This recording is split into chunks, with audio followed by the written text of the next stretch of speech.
ఇప్పుడు no cost cough syrup తో 60 రూపాయల విలువ గల ఇన్హేలర్ పూర్తిగా ఉచితం. దెబ్బకి దగ్గు జలుబు మాయం.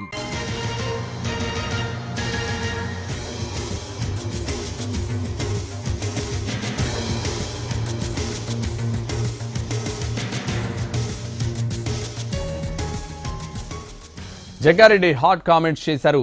తాను కొంత డిస్టర్బ్ అయ్యానని, అందుకే ఎవరి ఫోటోలు వద్దు, రాహుల్ ఫోటో ఒకటే పెట్టాలని చెప్పానన్నారు. అయితే ఎవరి వల్ల డిస్టర్బ్ అయ్యాననేది మేలో చెబుతానన్నారు. తాను డిసైడ్ అయ్యాక వెనక్కి రానని, ముందుకే వెళ్తానని చెప్పారు.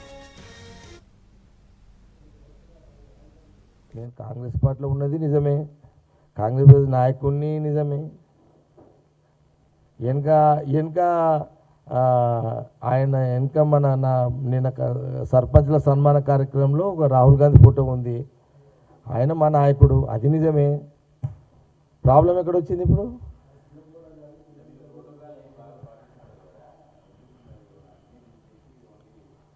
నిన్న కొంత మైండ్ డిస్టర్బెన్స్ అయినా జర నేను అంతా చెప్తా, టైం వచ్చినట్టు తెలుస్తే. అన్ని ఇప్పుడే చెప్తే ఎట్లా మీకు అంతా?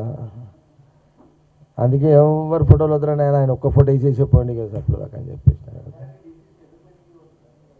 అది మన తెలియదు ప్రతాప్. అది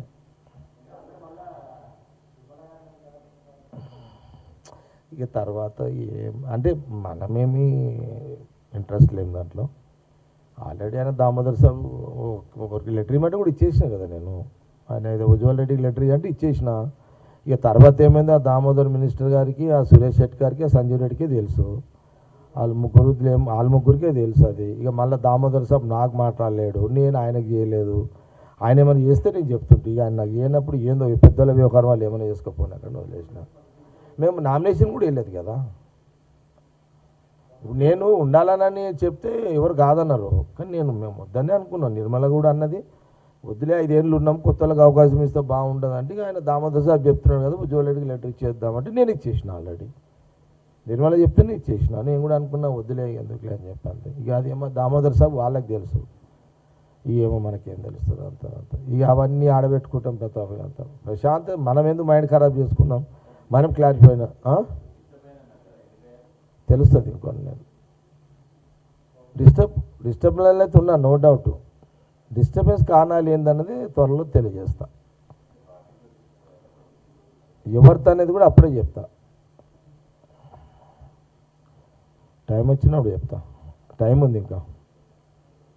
మేలా చెప్తా, మేలా మే నిన్న ఒక్క రాహుల్ గాంధీ గారి, ఇక మీరు మళ్ళీ అది నాకు అది మళ్ళీ హరీష్ రావు సబ్జెక్టు ఇదవుతుంది. మళ్ళీ మీరు అడుగుతున్నారు, ఇది ఒకటి చెప్పదు. నేను అది పెట్టడానికి కారణాలు ఉన్నాయి. డిసెంబర్, జనవరి, ఫిబ్రవరి, మార్చ్, ఏప్రిల్ శ్రీరామనవమి అయిపోయిన తర్వాత నా ఒపీనియన్స్ మేలో షేర్ చేస్తా.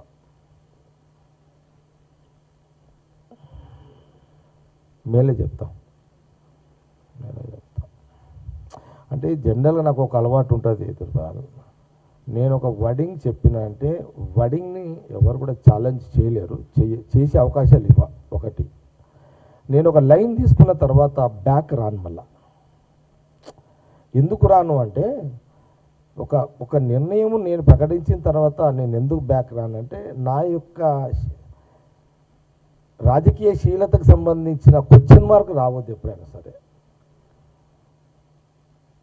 ఒక మాట అన్నంటే మాటకు కమిట్మెంట్కి వెళ్ళిపోతుంటా. అది ఎంత నష్టమైనా సరే, ఇక రాజకీయంగా నాకు ఎన్ని ఇబ్బందులున్నా, నష్టమున్నా, ఆర్థిక ఇబ్బందులున్నా, లేకపోతే రాజకీయ ఇబ్బందులున్నా, ఒక నిర్ణయం తీసుకున్న తర్వాత బ్యాక్ రాలేను నేను. బ్యాక్ వస్తే ఏమైపోతుందంటే, ఇక రకరకాల దాని మీద రకరకాల మనుషులు రకరకాల అనుమానాలను వ్యక్తపరుస్తుంటారు.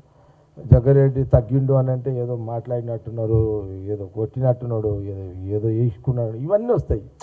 మనము ఎప్పుడైనా పదవులు ఉంటాయి, పోతాయి. క్యారెక్టర్ చంపుకోవద్దు. మనకు పదవులు ఉంటాయి, పోతాయి. ఎవరికి పర్మనెంట్ కాదు, ఎంత పెద్దోళ్ళకైనా పర్మనెంట్ కాదు.